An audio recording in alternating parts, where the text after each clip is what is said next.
There he is. Hey now. How do I sound? You sound way worse than the other week. Do I really? You sound like you're in a bathtub filled with like 80 inches of water spilling over Really? you. Okay. Yeah, I don't know if it's just me. Maybe it's just me. Okay. So let me see if I can remedy this. Is it possible? Here's a dumb question. Is it possible to just record the audio, but then put your output audio through something else?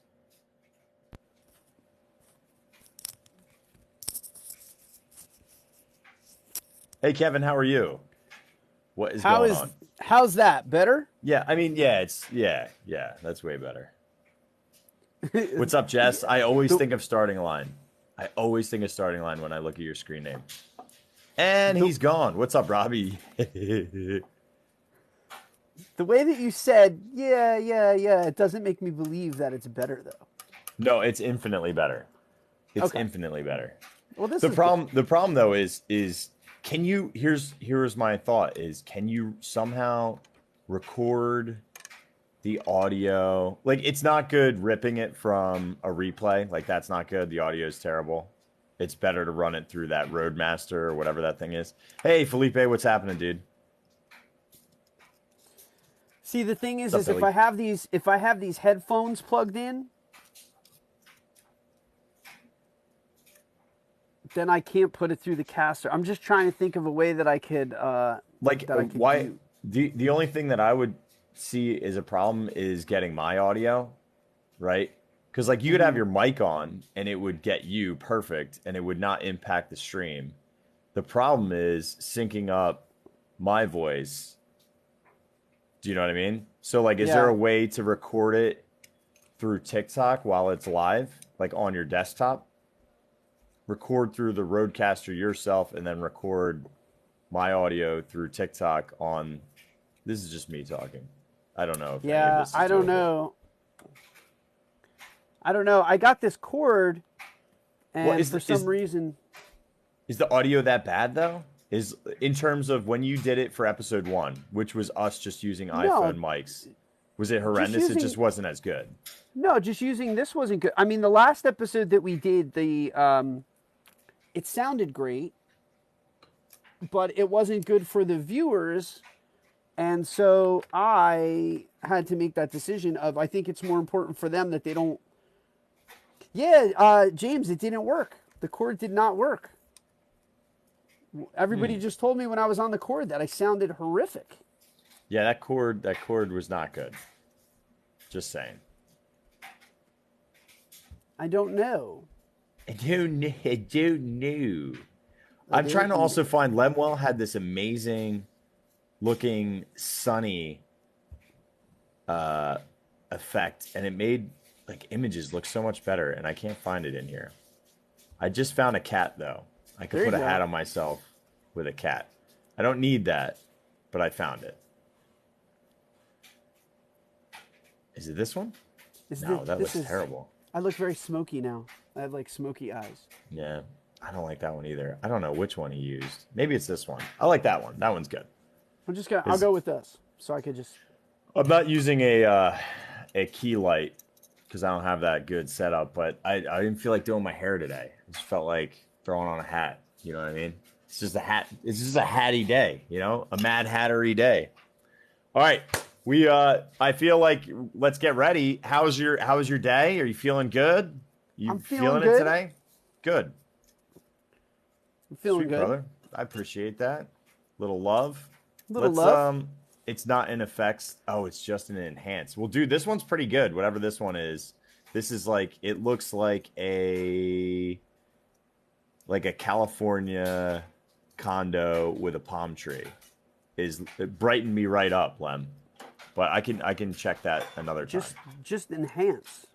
Dude, he did this thing on a live, and it brought out the saturation in because you know how like it's so bright in Florida when you're in the parks, that things get like almost bleached out, and he just popped this real quick enhance on, and it's not like it smoothed his face or did anything weird like that. It just straight up brought out the colors of like the brickwork, and everything was just so much less whitewashed. It looked amazing.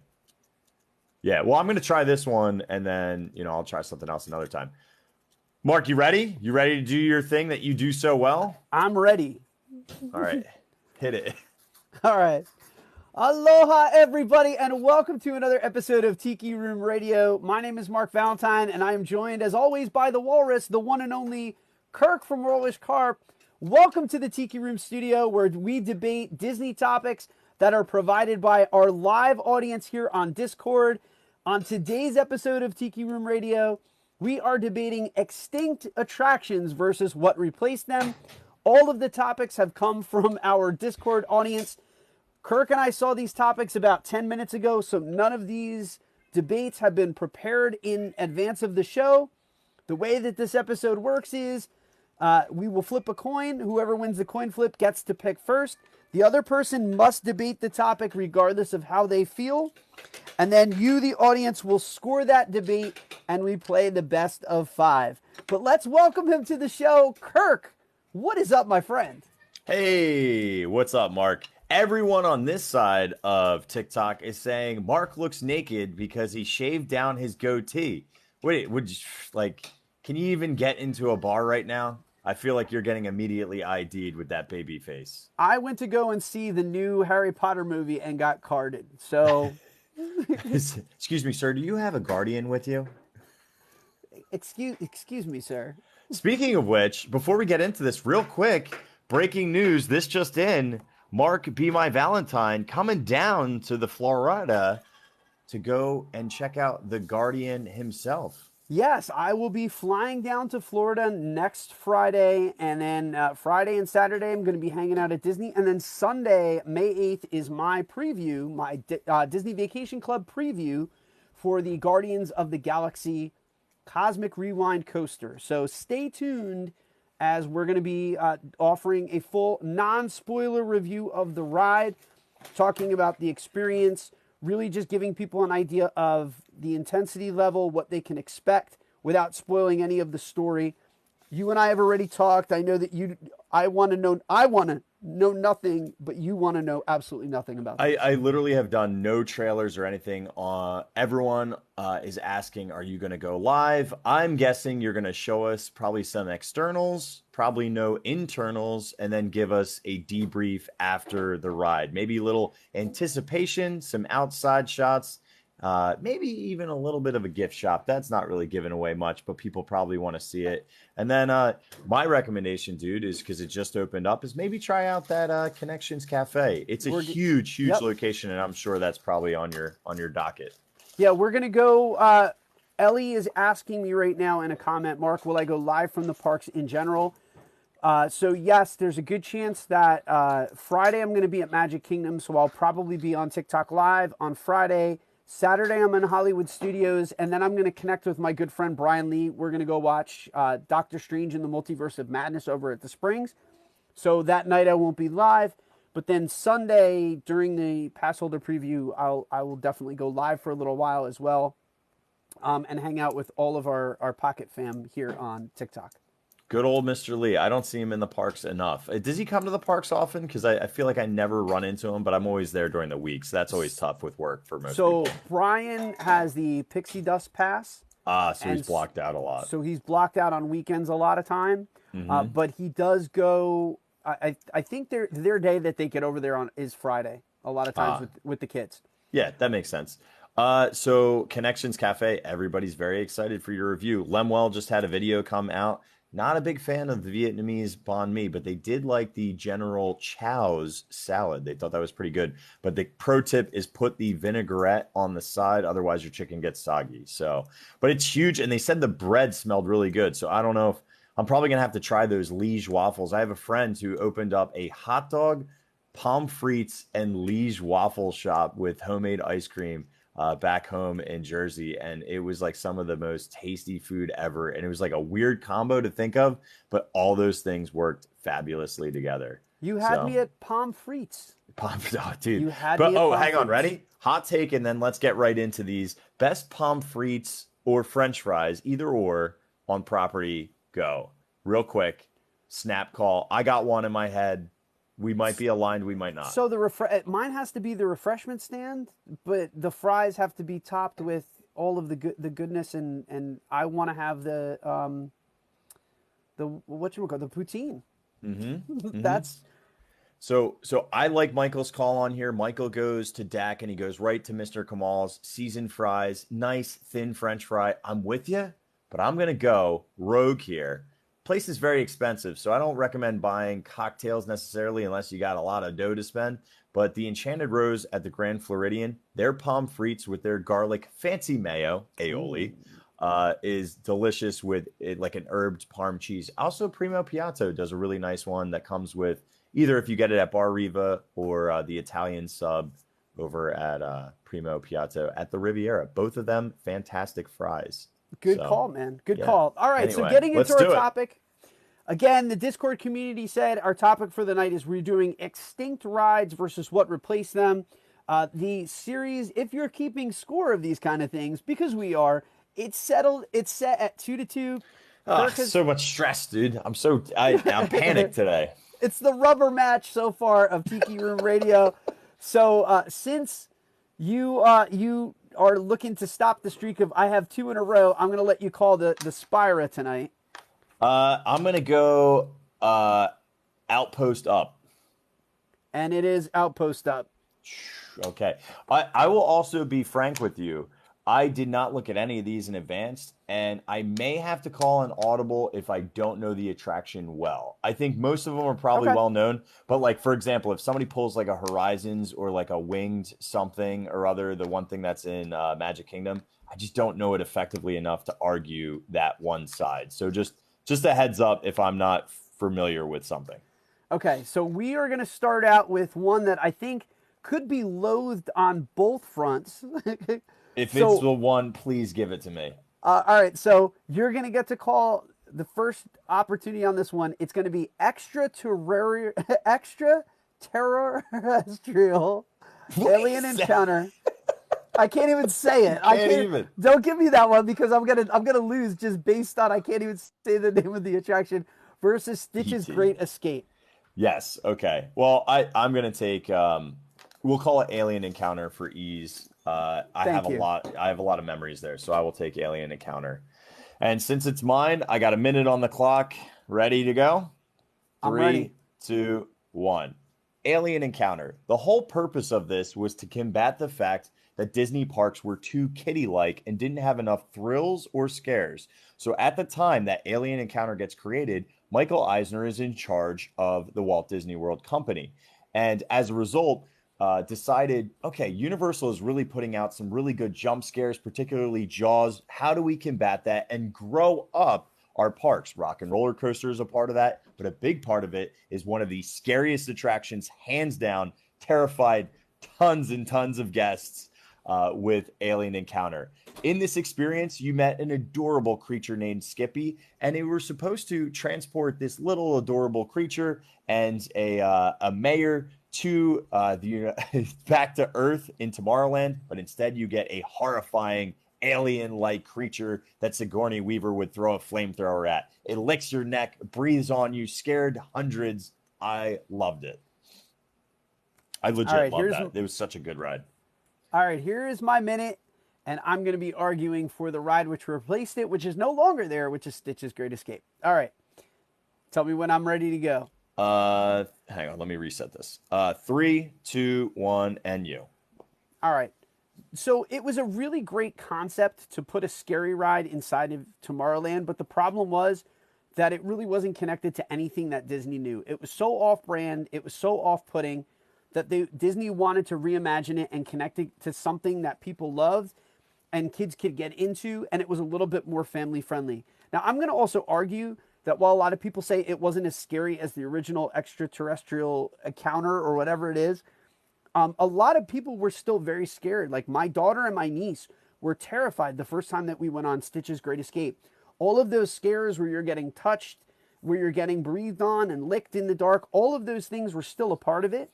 but you had Stitch as such a central figure in it that it did diffuse some of the scariness to the ride, made it slightly more family friendly without completely taking away the scares. Stitch doesn't have a lot of representation in the parks as well, and for that reason, it was just a nice way to connect him to the park. I think that's very fair. All right, your 30-second rebuttal. Whenever you are ready, because you've got the clock and you are up, man. 3, 2, 1. There's a reason why Stitch isn't represented in the parks is because he's really ideal for a meet and greet. He's not great in an attraction. In fact, that's the reason why this completely closed as a retheme. There are die-hard cult fan favorites of Alien Encounter, me being one of them. I still have a Skippy doll. I still have a Alien Encounter hat. I was like 8 when I went on that. I loved everything about it. I've never once ever heard somebody go, man, I really wish they brought back Stitch's Great Escape, ever. Fair. All right, 30 seconds. 3, 2, 1. You bring up such a good point. In the end, it wound up becoming a Stitch meet and greet when all was said and done, that they wound up getting rid of the ride mechanic and the showpiece of it, and they just made it a Stitch meet and greet. But the problem is now you have this wonderful space that has absolutely nothing. And instead of fixing just one or two elements of Stitch's Great Escape, they decided to throw the whole thing out. It was in a weird limbo place. That was it really scary? Was it not? But I would argue it was better than the meet and greet that we got. And it was better than the Extinct ride. I went over. I cheated. I'm sorry. I took an extra 3 seconds. All good. All right. So I think this is the one where we have split. So because I got to choose first, we're going to go Alien Encounter, my argument, Smiles, Stitch's Great Escape, Sad Faces. We're going to be split here, but we'll just combine them at the end. So Smiles, Alien Encounter, Sad, Stitch's Greatest. And this is just on the debate. I'm going to go, we're not going to talk about our thing. I noticed the other day, and so did a couple other people, that there are some Wreck-It Ralph touch-up paint in that same area of Alien Encounter and Stitch's Great Escape, which the rumor was that could become a Ralph Breaks the Internet style attraction. I've seen some concept art for it, but I did not necessarily, they have not moved forward. But talk about if they could do something that was more interactive. I think the way that they had it was that you would have to help Ralph defeat pop-ups would be a part of the attraction. So something more interactive, and talk about a character and IP that desperately craves a ride system attached to it. Guys, make sure you're hitting the button too, because I'm getting some comments of Sad Faces, but make sure that you're hitting the poll button so that it's locking in. I have 3 Sad Faces and 0 Smiles. I have 24 Smiles to 7 Sad Faces. I'm actually shocked I won that because so many people were very adamantly against Alien Encounter as a ride because it was so scary to them and they have some traumatic memories. But I really do think that there was a lot of logic to growing up the parks, and Tron is a part of that to me. Tron is a great way to combat Velocicoaster. Their direct competitor is Universal. They need more coasters to do that. And Tron is it. That's why I think more than anything else, Tron gets completed this year. I, for the longest time, thought they were going to drag their feet. They were going to claim it was money. But because Velocicoaster is out, because they tried to bring it out for the 50th, even though we're going to be past probably October when it comes out. Yeah. How amazing if it shows up before Thanksgiving in November. I think November. Yep. Yeah, I think that's a very conservative time. I think we might get a preview in October. Mickey's Not So Scary Halloween Party is back. So if they could bring it back as a preview in October so people could thank you, RC, for the little mini crown. Appreciate that. But if they could bring it back for a preview time period during Mickey's Not So Scary, which, by the way, Marc, are you going to do it or no? Probably not. Probably not. Probably not. We have done the Halloween party 3 times. I enjoy it. I like the parade and the stage shows. What appeals to me more so than Boo Bash is coming back. But I mean, I've done it 3 times. So unless there's something that's really different about it, it's not a different experience for us. Yeah, for me, Mel and I did Boo Bash last year. Yeah, last year, and we enjoyed it. We really, really, genuinely enjoyed it. Uh, but the price to value wasn't necessarily there. It was more of like an after hours. Now, if I do see RC, thank you for that fire. Oh, that was hot. That fire. Ow. If we get the opportunity to see characters, live character actors overlaid in things like Pirates, Yeah. because they did still have characters outside of Haunted Mansion. But if we got a little bit more of those elements, a little bit more creativity that would differentiate it from Boo Bash, I think I'm in for Mickey's Not So Scary this year. The price Depends point, on price too. Yep. Well, the price point is really nice. It's anywhere from $107 upwards, and then as the deeper that you get into the season, the closer that you get in, or just on the more popular days, it goes up to I think 190 something. If I'm correct. But there's a lot of value to $107, but you're getting an August date, and you're I'm going. We went in August, and I would probably do the same for if they end up doing Very Merry again. But yeah, Boo Bash was like $102 with our discount, somewhere around there with tax. Yeah. But then when they did Very Merry, or whatever they called the Mickey's Christmas party, it jumped to like $200 bare minimum, and I was like, you are not getting the Very Merry that you're used to. There's no way the value was there. So I'm just, We'll see where it's at. All right. You ready to go to the next one? And you get to call it. Number two. Now, I don't know if you've had a chance to do this, so we might be debating this just on the merits of like the concept of, do you reimagine a classic ride like this? And it's going to be the Tower of Terror versus the Guardians of the Galaxy Mission Breakout. Okay, yeah. Okay? Yeah. Yep. So I am going to take Guardians of the Galaxy Mission Breakout for this debate. Thank goodness, because I would be on a thread, Mr. Non-Marvel over here. So, all right, perfect. You ready? I got a minute on the clock. 3, 2, 1, Guardians. On the surface, it seems like you should never mess with an original like the Tower of Terror.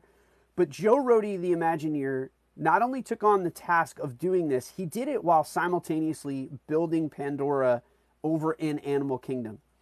He had the task of reimagining and re-envisioning what the Tower of Terror could be, and just completely and totally reinvent the concept. Instead of it being scary, making it fun and delightful without changing the ride mechanic, but tweaking it so that you felt a weightlessness.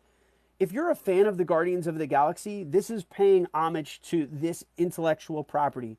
Drax, Gamora, Rocket, Groot, Star-Lord, they're all there. It's actors from the film. The music, the fun, it's raucous. We have Tower of Terrors all over the world, and this is one that is so unique and is only in California. If you're going to do it, they did it right. It's a great reimagining. Okay. My rebuttal. Tower of Terror. 3, 2, 1. It didn't make sense to do it when they did it. I can see now with Avengers Campus it fits, but it was in a Bugs Land. So why is a Bugs Land getting a Guardians feature? They just wanted to use the IP, and it's more of a party atmosphere. The Tower of Terror still terrifies guests to this day.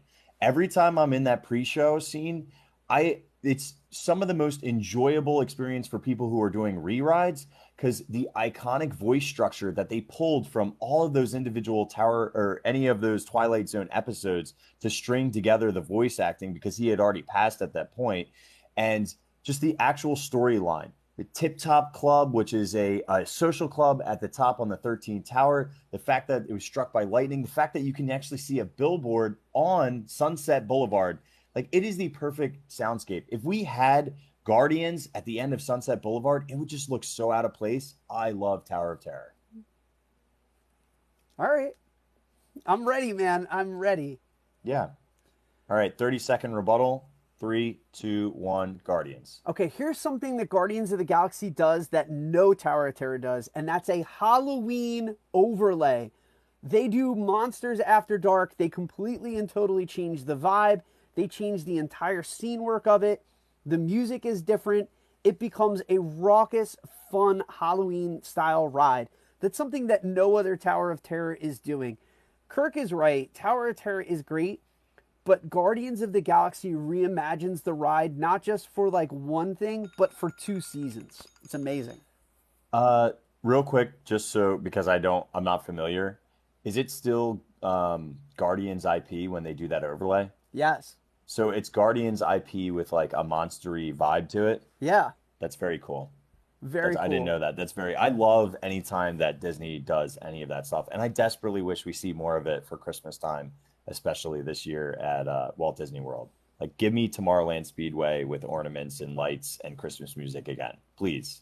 It's not that hard to do. I'll do it myself. Tell me where the lights are. I'll put them up. I'll put them up. All right, you got 30 seconds. All right, thank you, RC, for the cap. 30 seconds, we're going back to the tower. On a night just like this. It's so iconic. Dee-dee-dee-dee-dee-dee-dee-dee-dee-dee. People scream with anticipation. The outside of that structure is just so menacing. And let's not forget the backside of Tower looks like Morocco. It's just so seamless and fits so well in terms of the ecosystem. I sat there and had a coffee for a Carpe Diem for Morgan and just looked at the tower for probably about 45 minutes. It was pure serotonin bliss. These are both pretty amazing. All right. We're going to go to vote. I got to admit, I've not ridden Guardians, and now you really have made a great case for experiencing it because it just sounds so interesting. All right, so on ours, we're going to go. This is Marc's time to shine in terms of getting the smile. So if you feel that Guardians is a stronger decision debate topic, you're going to go for a smile for Guardians. And if you think Tower of Terror is better debate, you're going to go with sad. So, yep. And thank you so much, Michael. I appreciate all of the. Were those roses, brother? I missed them. Roses, thank you. You can learn a lot of things from the roses. Roses. Here's the thing that I love about both of these. I don't think that you should retheme the one that's in Walt Disney World in Florida. Towers should look, feel, and be different when you travel around the world. I absolutely love the fact that that tower fits into Avengers Campus. I love that it's different. It's nice to have different experiences when you go into different parks. That said, I would defend to my dying breath. So it was 5-2 on this side. But I would defend to my dying breath, Tower of Terror should not be touched in its current iteration over at the end of Sunset Boulevard. 16-26 crying side. I just eked that one out, though. That was extremely close. You were up. So, dude, I would go so far. So tomorrow I'm going to do Distery with Kate. And Kate and I are such losers for the Haunted Mansion, like freaks. Like absolute horrible, read everything, listened to everything, watched everything. That it's probably going to take us 4 parts because we don't want to go over an hour. And we went grossly into almost 3 hours with Pirates just because that's how we are, right? Wow. And we held an audience, which was cool, but it's a little much for everybody, right? You're crazy. So like, you're crazy. You're so crazy. You're crazy. Am I the drama? I don't think I'm the drama. Am I the drama? And you're crazy. But I think about the Haunted Mansion. So like to circle back to your point, which I think is so important, is a tower being a tower being a tower is not all that interesting. No. Where the Haunted Mansion changes in every single park so dramatically. Disneyland, OG, different outside, plus that overlay. Greatest Christmas overlay ever is the Nightmare Before Christmas, hands down. The one in Paris, the fact that it's in Frontierland and it is a Western themed is insane. And then the one I always mix it up with Shanghai or Hong Kong. But the one that is Mystic Manor and is not a Haunted Mansion, and it's a Society of Explorers and Adventurers. So that is in China. That's Shanghai. Okay. So they changed the Haunted Mansion over in Shanghai because the concept of ghosts it kind of breaks a lot of the norms and mores over in that area of the world. They don't jive with spirits and with ghouls. Mm-hmm. So they reimagine that as the Society of Explorers and Adventurers, and the monkey opens up that magical box which illuminates the museum, and that's the Mystic Manor one. So that was one of the first like trackless rides. But the fact that to Hong your Kong, point, Ellie said every single one of these could have been different uh, in each area. I think, like, I know you and I probably have the same goal of visiting all of the parks everywhere at one point. To be able to experience every single one would be amazing. But we I want to just gotta see get that- differences. I got to get that cheddar. Once I get that cheddar, I'm just gonna retire. So Linda and I used to talk about this, and we were like, what would we do if we won like one of these crazy lotteries? And I was like, honestly, the first thing I think I would do is I would board the QE2, and I think I would sail around the world. That's the first thing I think I would do. And I would just stay on the QE2, like, and circumnavigate the whole globe on the cruise ship.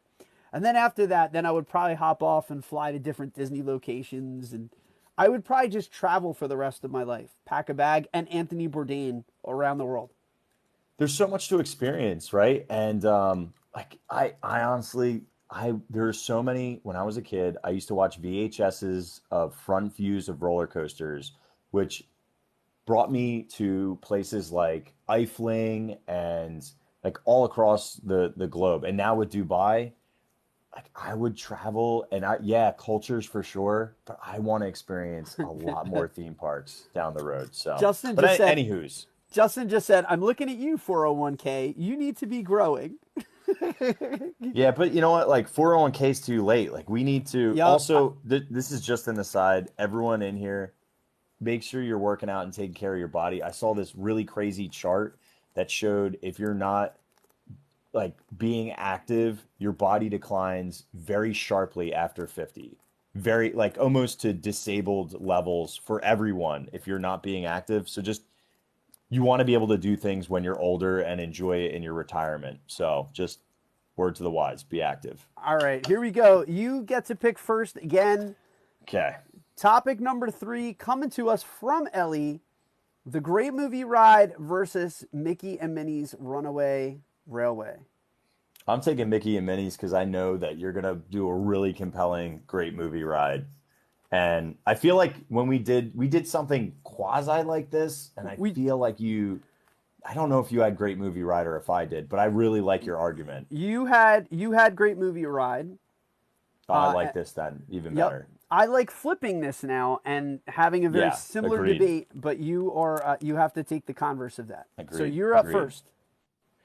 Nothing can stop us now. What an amazing song. They have their own entire cartoon in the front, and Goofy, Mickey, and Minnie finally get the attraction that they so rightfully deserve. First of all, trackless is so enjoyable for everybody. I really particularly like park rides where a whole entire family could go on. I've watched infants go on this ride, and the lights and the stimulus that they get, it feels like it's the only way that you could step into a cartoon that I could see ever in an attraction. It is so well done and well themed with, you know, my favorite thing, Hidden Mickeys. There's probably close to 60 Hidden Mickeys throughout this attraction, and they still haven't been all uncovered. So for me, as being like a parks historian, it's always fine to uncover it. Plus, Dancing with Daisy is amazing, and it's just really, really fun hearing Goofy like bust through the screen right in that front. I don't know, it's just so well done. It's a well-constructed ride. All right, Great Movie Ride in 3, 2, 1. And we're on in 3, 2, 1. The Great Movie Ride, you and I are history teachers, and here's the thing. People need to have more of a sense of history. They have to understand that Walt Disney Studios was a part of Hollywood, and that Walt Disney was inspired by a lot of these films to go out and to create and to become the genius that he was. Kids don't appreciate and understand cinema enough. This was edutainment, but it was entertaining more than anything else. You had cast members that were interactive. They played roles of it. There was something that was just inherently beautiful and interesting about this dark ride, that it was the best way to plus up a dark ride, and it pulled at your heartstrings as you went and sojourned through the history of cinema. And then at the end, it was a film montage that could somehow weirdly hit you in the feels and make you appreciate the true accomplishment that once was Hollywood. And there's no more Hollywood in Disney's Hollywood Studios.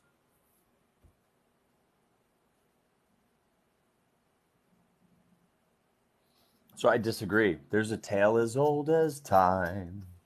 And I mean, we have what I think the play versions cover off enough of the movie IP that we need, especially with kids. Kids really don't know a lot of the classics, and they just have become less relevant. Mickey and Minnie are timeless, and they need their own attraction so that kids can get reintroduced to a really interesting new way to enjoy the IP that's on Disney Plus. It's fun with an amazing soundtrack. Yep. God, I wish I had more time. All right. I do too. I'm going to 3, 2, 1. I'm going to argue this on a philosophical level, though.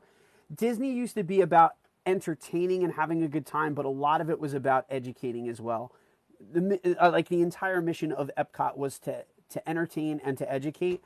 I feel like Disney has abandoned that somewhat, that we've kind of given up on that concept, and it's just all about having a good time. This ride used to educate people on what made Hollywood so special and its place in time and history. And again, there's no representation of that in the park anymore. I have an amazing point that I'll make after this. All right, we're going to do Mickey and Minnie's Runaway Railway, Smiles, and Sad Face is going to be a great movie ride. So Runaway Railway, Smiles, Sad Face, great movie ride. You know what? I still don't know what the answer to this is, Mark, but I do know that Disney Junior Dance Party, Voyage of the Little Mermaid, whatever they call that Little Mermaid show, and the Launch Bay are just ripe for a complete teardown and usage of a incorporated restaurant, e-ticket, B-ticket, and potential show area in one location. I don't know what thematically to do in there, and I know this is so selfish, but when we had done our studios episode, it made me do a lot of research on studios, and even for Morgan's Carpe Diem, I did a lot of research on studios, and they had a great Muppet ride, which was a complete parody on the Great Movie Ride that just basically showcased how not to make a movie with the Muppets. And I just would have loved, it never happened because Jim Henson passed away before they could acquire the IP for the Muppets to make it work. Yeah. But oh my gosh, could you imagine if you had the Great Movie Ride and the Great Muppets Ride open at the same time? Like, it just would have been the most fun. It's a shame it just never worked out. All right, poll-wise, dude, this was nail biter. I took it 20-17, so only 3 up on my side. I feel like you could take this here. 5-1 on my side. That's 1. You beat me by 1. I eked it. Nail biter. Nicely done, dude. I just didn't want to get swept. I didn't want to get swept in this episode. I just almost got swept. I didn't want to put the schneid out there. I was on the schneid. I was like, this might be the first sweep in the show's history.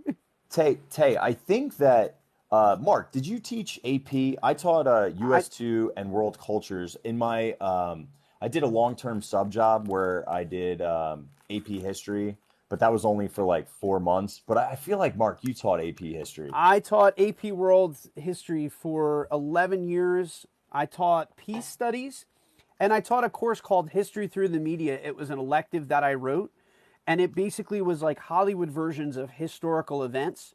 So it was like using the Hollywood version of the event. So saying like, how does Randall Wallace's Braveheart capture the ballad and the ode of William Wallace?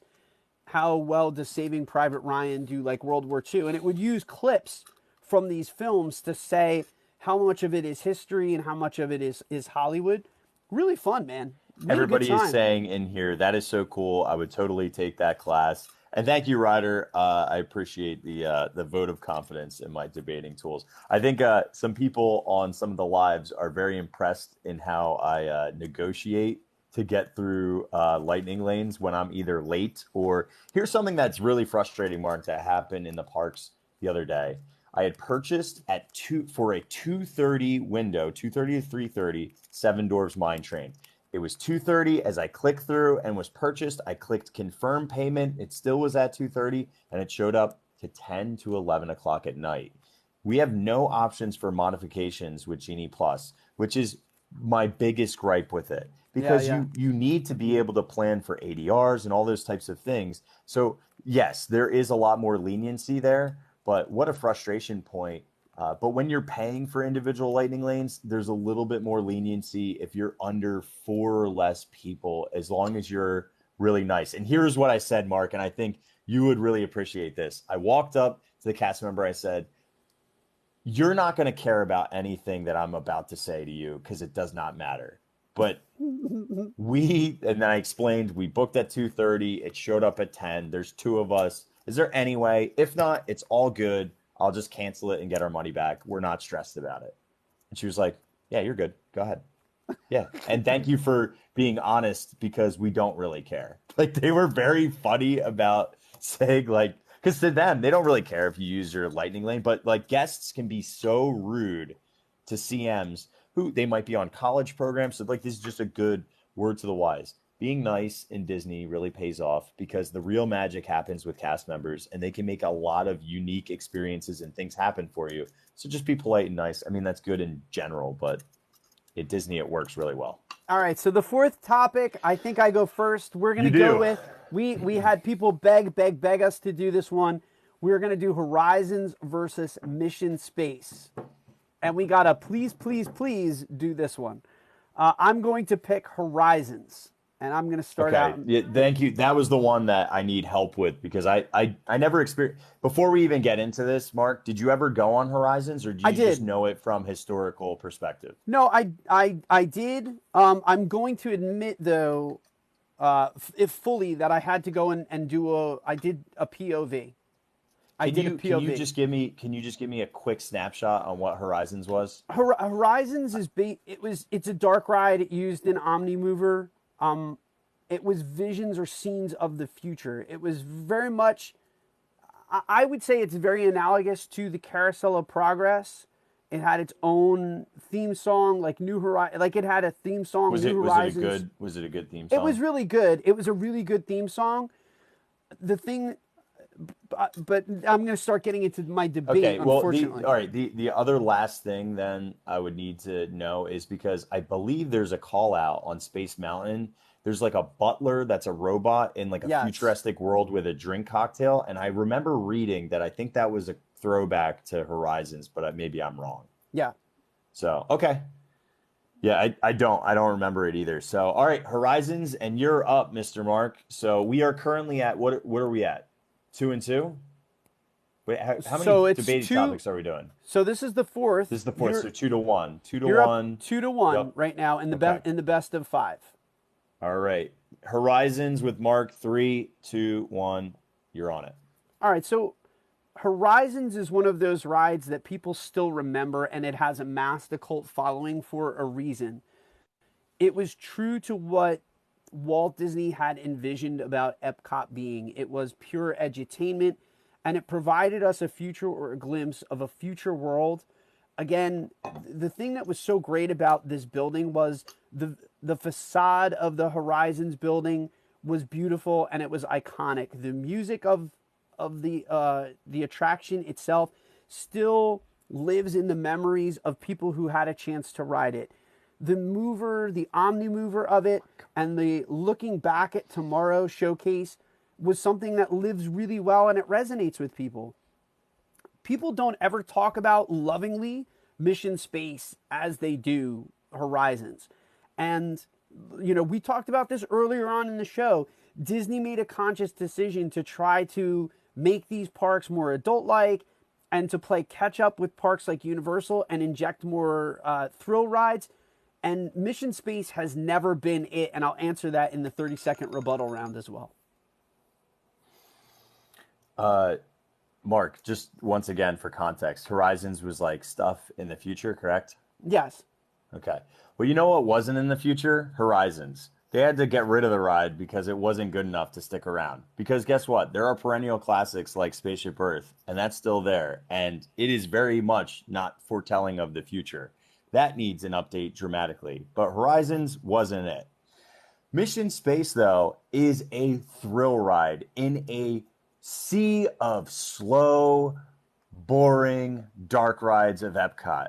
how many times do I need to go on a boat and look at a bunch of plants? If I want to do that, I'm going on the Jungle Cruise. At least I'll get a laugh out of it. Or Figment, okay, fine. I'm going to go upside down in a house for the 27th time. I want a little thrill in my life. And you know where we go? We go for Test Track and we go for Mission Space. Sure, it's so intense that they have to have 2 different sections. The wussy section, which is the green one, and the awesome, you're amazing, let's get after it orange section. We need thrills, not some boring ride that they already got rid of.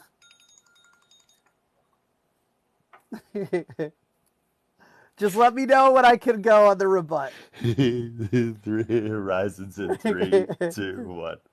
It had nothing to do. I just need to correct the record. It had nothing to do with the fact that the ride was boring. When it closed in '99, it lost its corporate sponsorship, and they were also going through the financial disaster at that point that was Disneyland Paris.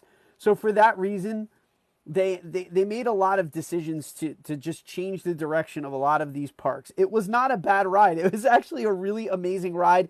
Ellie wants me to say that it had a choose your own adventure component to it as well, which was really unique. But Mission Space, if you want to throw up, like, that's the perfect ride to go on. Yeah.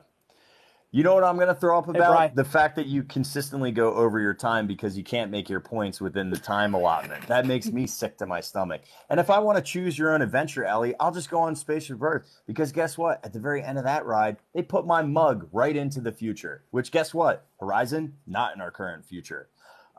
Do I think that Mission Space is not for everybody? 100%. And you know what? Who it's not ready for? For people who don't enjoy thrills. Because that is a thrilling attraction. All right.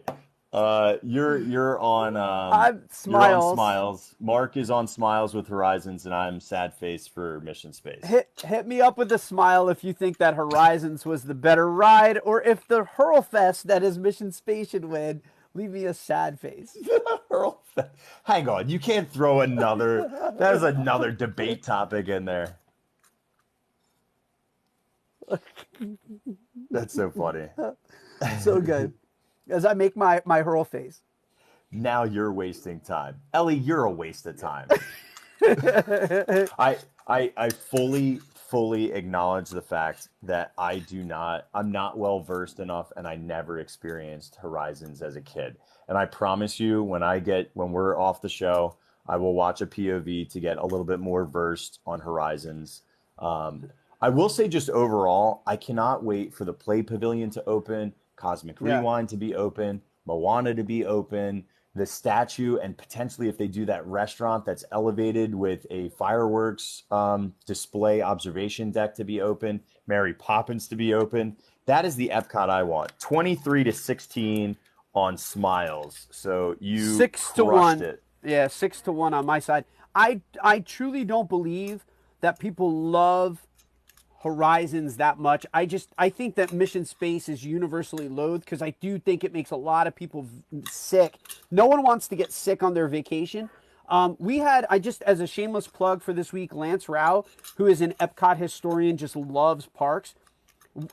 We did an episode on Easter eggs throughout all of Epcot, and he pointed out, and it's true and confirmed, on Space 220, when you're leaving in the fictional elevator, the Horizon show building is what's there in place of Mission Space. Oh, it's not cool. Yeah, so it's actually Horizons that's still there, and it's like a little Easter egg for people to see. Little detail. So I'm going to take the girls to, I think, Space 220. We're going to do the lounge and try to get an ADR during Cosmic Rewind preview.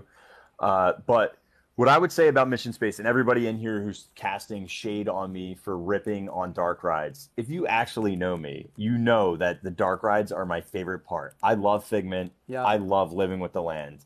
So this is just for the debate because I needed to be able to come up with a polarizing way to make something that makes people vehemently sick, claustrophobic, panic-stricken like Mission Space. And I will tell you, I am one of those people. And in fact, I forced myself. Somebody in here said, we never watch you. So on T-shirts, somebody just asked about T-shirts. T-shirts are true to fit. On wovens, size up. Epcoats too. Some people have suggested size up as well. But I forced myself to go on Mission Space Orange multiple times, and I'm not kidding. On stream, I'm having full-blown panic attacks the very first time I went in there because it is right in your right face. Here. Yup. I am so claustrophobic. Like I can manage spaces. I can manage an elevator. That's fine. I can manage Pandora. I know that actually gets a lot of people. The second room in Pandora is very claustrophobic-y for some people, but that mission space is in your grill. It's like right so close. It's within like 6 inches of your face, and there's nothing around you, right? No. And I'm in there alone in this death space capsule that I'm like, you might as well eject me really into the deep cold of space because this is worse than that. But then I did it as a pressure point to like kind of see how much I could take, and I never got sick. I started to embrace it, and I usually do this with like panic or anxiety or anything is I try to ramp it up and be like, come on, bring it, right? And it actually made the ride really enjoyable, and now I really, really like going on it, which is really weird. And I don't really get sick on it anymore, and it's very fun. I applaud that, and I appreciate it. That's how I was with roller coasters. I never used to go on them because of my anxiety, my panic attacks, and then I slowly started to say, take control of your life. Don't allow that fear and that anxiety to dictate what you think you can and you cannot handle. And like I go on everything. Like Velocicoaster scared the crap out of me. Just the thought of going on it. And I wanted to bail. And I was like, nope, the old Marc would bail.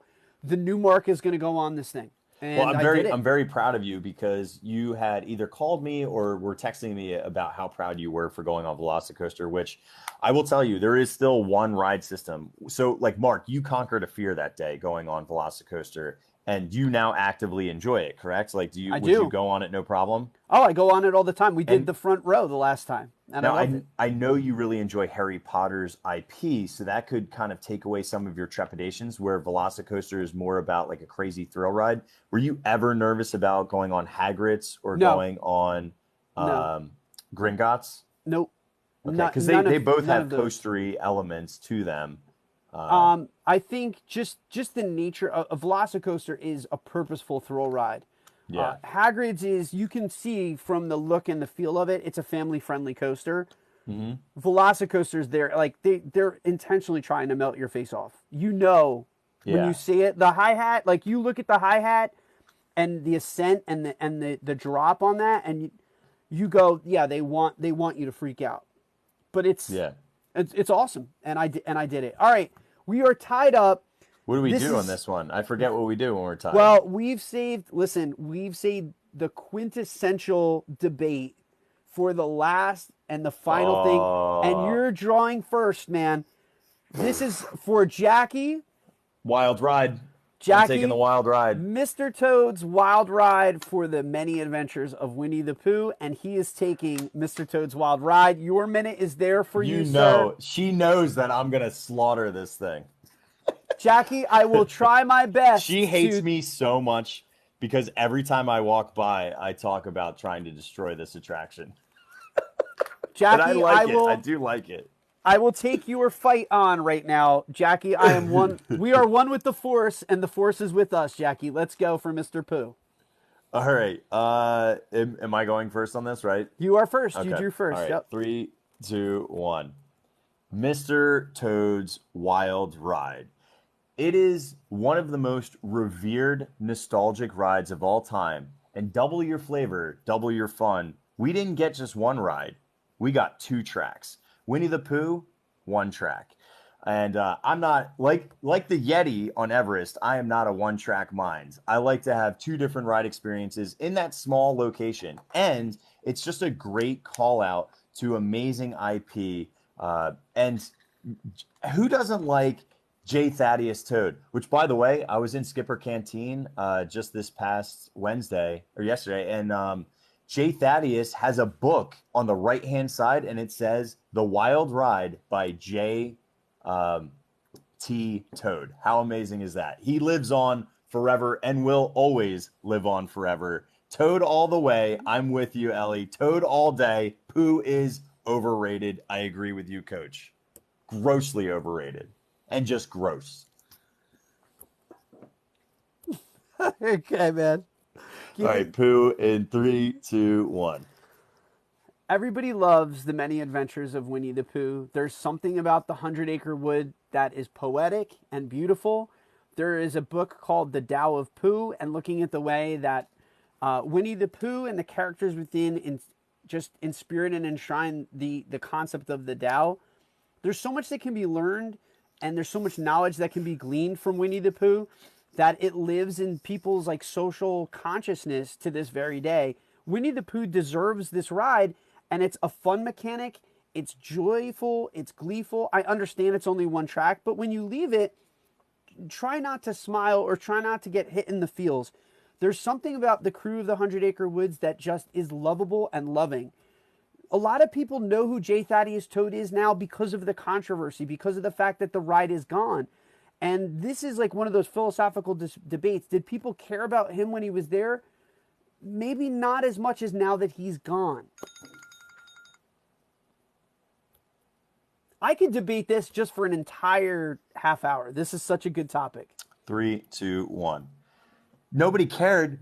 The news showed that there was a group of close to 300 people with T-shirts who were picketing actively and peacefully outside of Mr. Toad's Wild Ride to not demolish Toad. In fact, it was one of the very first websites on the internet to save Toad and Toad Hall.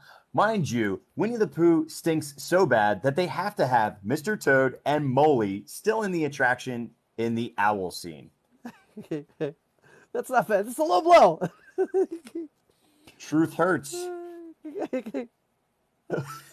right. Yeah. 3, 2, 1. All right. I got to refute that quickly and in 5 seconds. Imagineers always pay homage to the thing that came before. In almost every single ride, they do that. That doesn't mean that Winnie the Pooh is bad.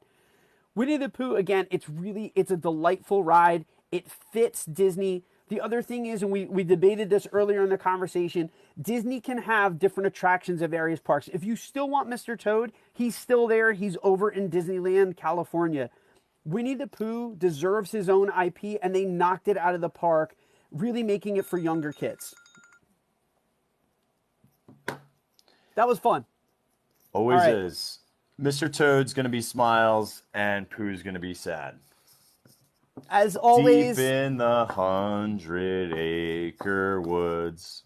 Dude, listen, just the fact that I was getting run up in the start of this show, I went down fast. I was like, man, I'm going to get swept. I'm so glad I even took it to the limit in this episode. Yeah, man. It's, well, once again, I like this show for the reasons that I never know what's going to come up. So this is just usually, sometimes it's just feelings, or sometimes it's rooted in facts or truths or details. But I like having to frame things that I don't necessarily agree with. That's what's fun about this show. That's what's fun. Mm-hmm. You know, because there's a lot of things that I don't agree with. Like, I do not agree with, like, what, based on what you told me about Horizons, I would infinitely love Horizons more than Mission Space. You got to go watch a POV of it. So it's one. Yeah, I'm going to do it right after this. 1 smile and 9 sad faces on my end. I smoked it out of the park. Fan favorite, nostalgia, 26 to 18 for Mr. Toad. So it's 27 to 20. Wait, it's close, man. I got it's 26 to 18. Okay. You can do the math. I trust you. It's tied. Tied. Well, a tie is not a loss. I'll take it. Good day. Hang on. Which I never know because we're. Hello. Yes. Dude, we have a draw, and we can be like soccer. We can both walk away and shake hands and say, "This evening's debate was a push." Mm-hmm. I like that. That was cool. Yeah. What I would still say this, and I always say this, Jackie. It should be an Alice ride there, not Winnie the Pooh. It makes more sense in that corner. We have Cheshire Cat Cafe. We have 2 Fab 50s right there. And then you also have the Mad Tea Party. Round out that corner, knock out Pooh, put in Alice. But it'll never happen because Pooh sells better than Alice for right now. All right, but anything could change. I want to do a real quick hit because we've got like 2 or 3 minutes. Quick hits. Yep. No real debate, but Yeah. Captain EO versus Honey I Shrunk the Audience.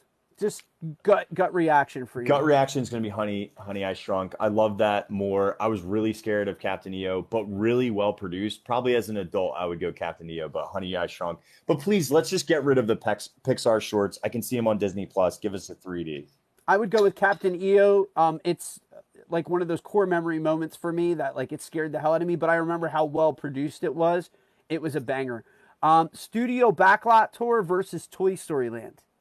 Toy Story That's a whole Land. land. Toy Story Land is just infinitely better than the Backlot Tour, which apparently was 2.5 hours when it first started, and then got quickly shortened. It's a week re-theme of what Universal had. It was totally ripped by Michael Eisner, so that doesn't count. Thank you, Danielle, for the corgi rear. It's almost not fair to do this one because it's like apples and oranges. They're not even close to being the same kind of experience. Which one would I rather do? To me, Toy Story Land is infinitely more fun. Well, you know what? How about, I'm just going to throw this one out there. You're not prepped for it. Replayability in terms of what's that one ride that you would be able to go on infinitely in, let's just call studios. What's that one ride you could go on infinitely in studios and never get bored? And if that was like the only ride that was in studios, what would you keep? If there was only one ride that in all of the park that I could go on? In all of studios, there's only one ride left of what exists right now. What would you keep? Well, Rise for me is the one that I would. Yeah, that's the tough debate for me. It's so tough. Rise, Tower, Slinky, and Toy Story Mania. But I will tell you, I love the replayability of Toy Story Mania. I've become very addicted to the gamification of that, and I desperately am trying to get better. Well, it's different every single time too because it's an interactive.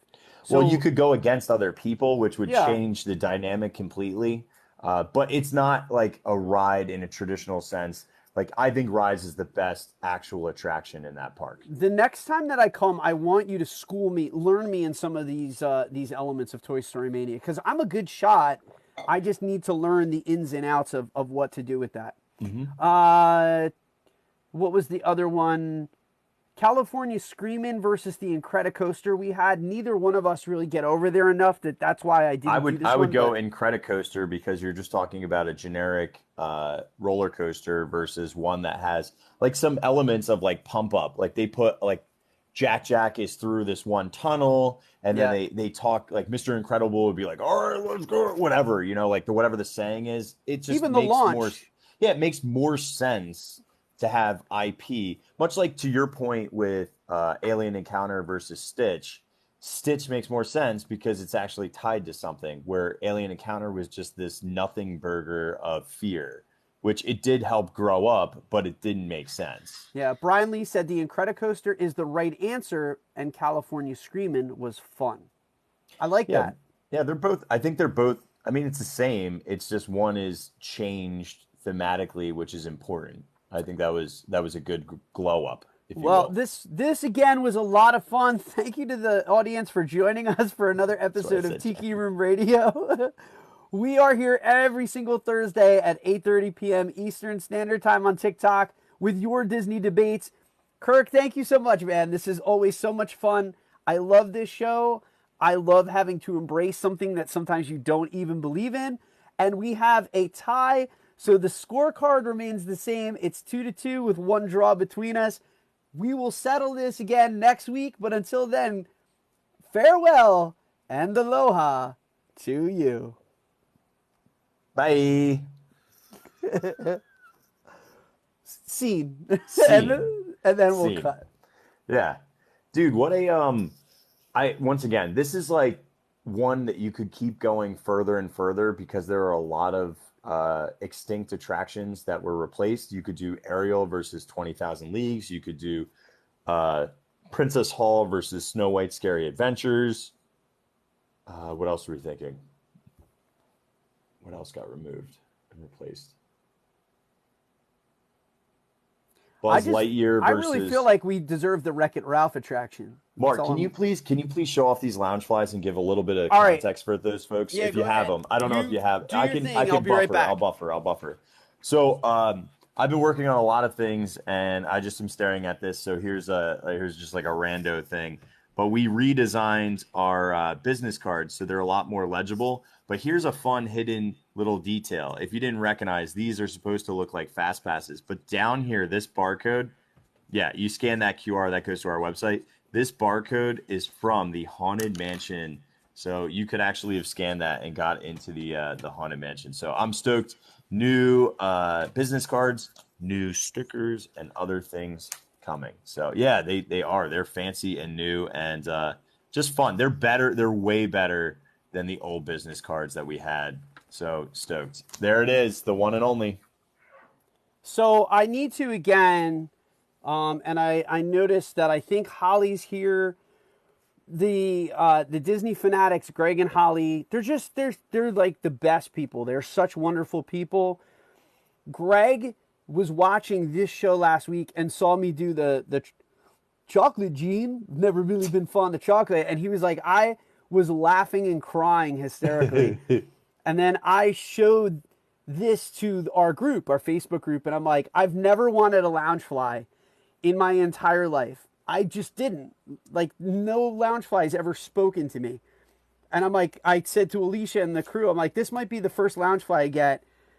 And Greg messaged me. He's like, hey, the loungefly is on the way. And so thank you to Greg and Holly.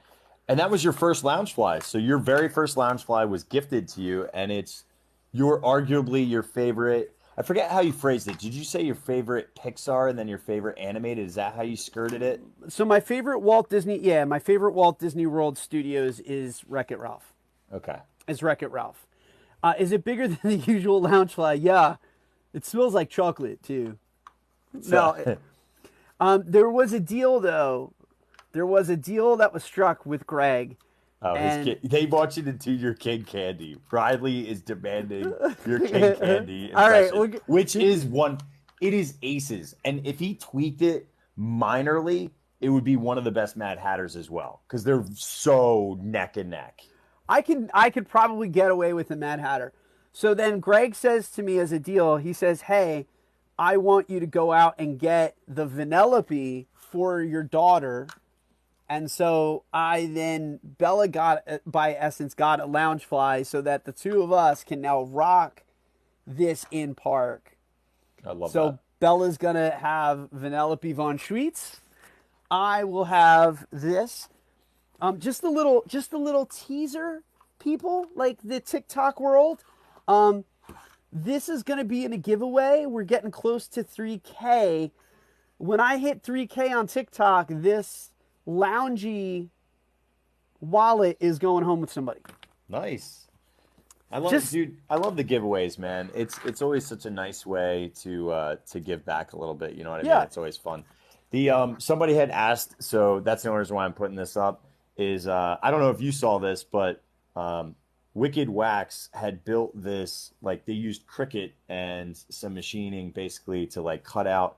This is a stand for my phone. So I can put a fuel rod and still charge a fuel rod while it's sitting on a chair. And I actually figured out a way because I wanted to change the angle of it, and you would have to like cut slits. But rather than do that, you know what I do? If I need a better angle or a different angle, I'll put my sabacc deck, which I always have in my park bag, right in the back. Perfect sabacc level. Yeah, but it's really cool. And then waxed wicks, my bad, not wicked. So wax. They were like, have some candy. It's salmon. It's so clearly salmon. It's my fun dungeon, Ralph. It's the fungeon. I'm Turbo. There is my King Candy. I love King Candy.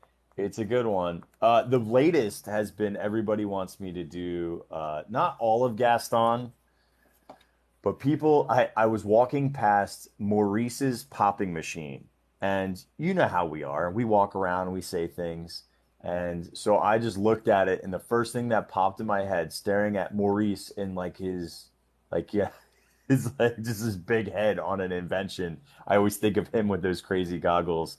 The meatheads are in here. They're throwing the meat emojis already. They want it. The phrase that pays, crazy old Maurice. Crazy old Maurice. And so that's been a fun one. I need to learn more Gaston lines. LeFou, I'm afraid I've been thinking. A dangerous pastime, I know. But that crazy old coot is Belle's father. And his sanity is only so-so. Now the wheels in my head have been turning since I looked at that crazy old man. I promised myself I'd be married to Belle. And something, I'm evolving a plan. First we... Then we... Dude, I say this, and I know you enjoy singing, but I cannot say it enough. Every time you sing, I am blown away. Blown away. And I know there are certain things that you are better in your vocal range and that you know, but you pulled that out of nowhere and just crushed. Just crushed. So I, like that's just... Again, I've said this before, like, I grew up, I was very introverted as a kid, and all I had was, like, my Walkman, and it was just me and, like, a Walkman, and then, like, a Discman, and, like, me just singing and hanging out, man. I was Evan Hansen in my life. What would you say would be your favorite Evan Hansen song to sing? Or is it too annoying to sing? No. I like, I mean, Waving Through a Window is probably the song that resonates with me, but like I get very emotional when I do For Forever. You know, just like when you realize the whole story behind that too. I know you haven't seen the show, the full show. I have seen the show. Okay. Thank you, Ellie.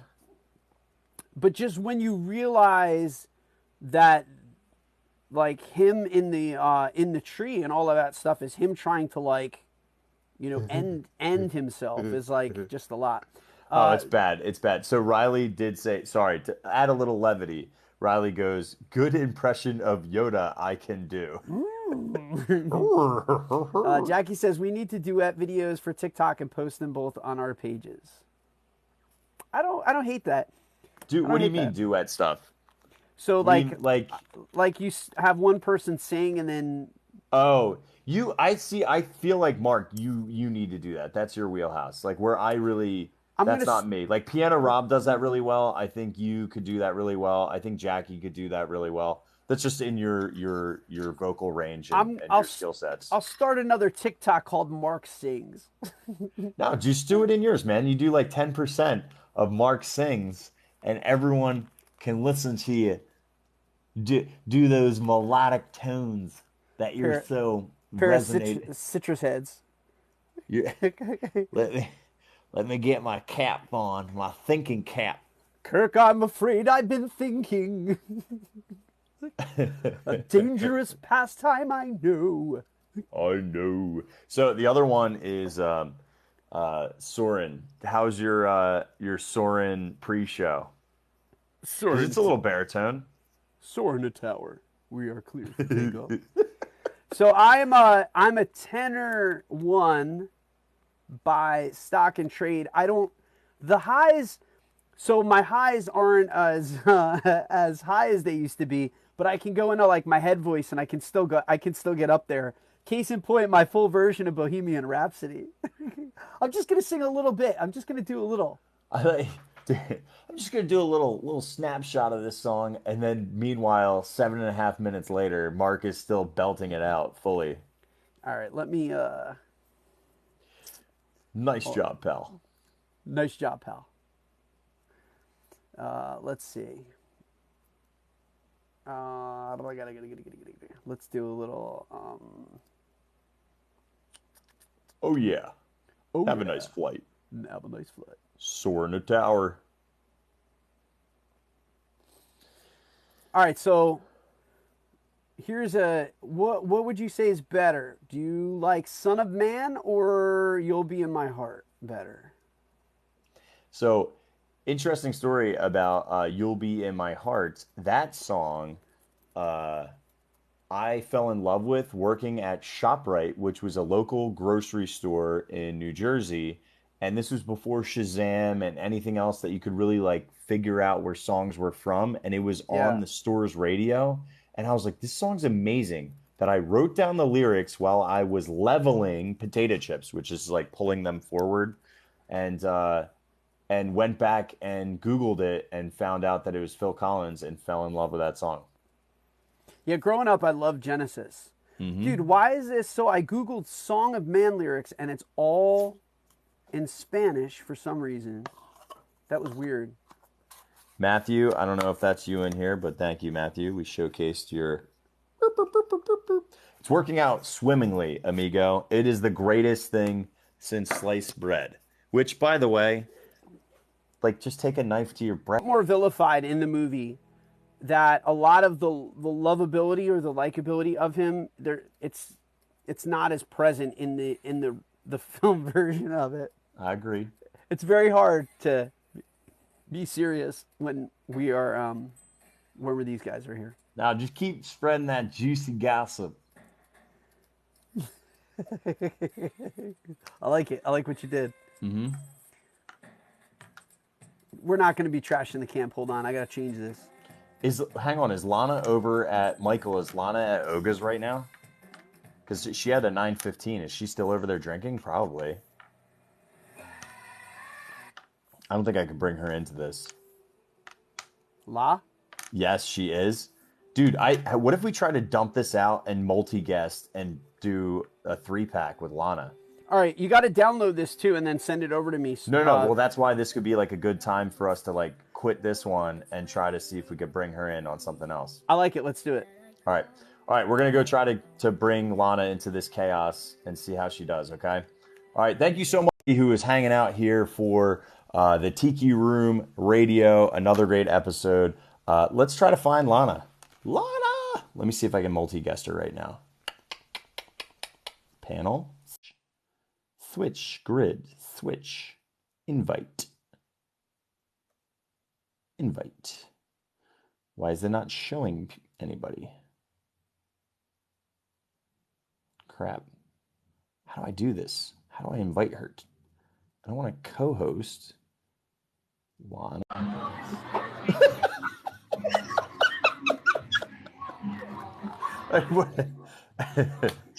Hello, Lana. Huh?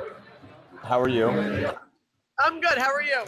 I'm good. You're not going to be able to hear me that well because the mic is always bad and you're in a bar. It's all right. I put my hand under the speaker, so we should be okay.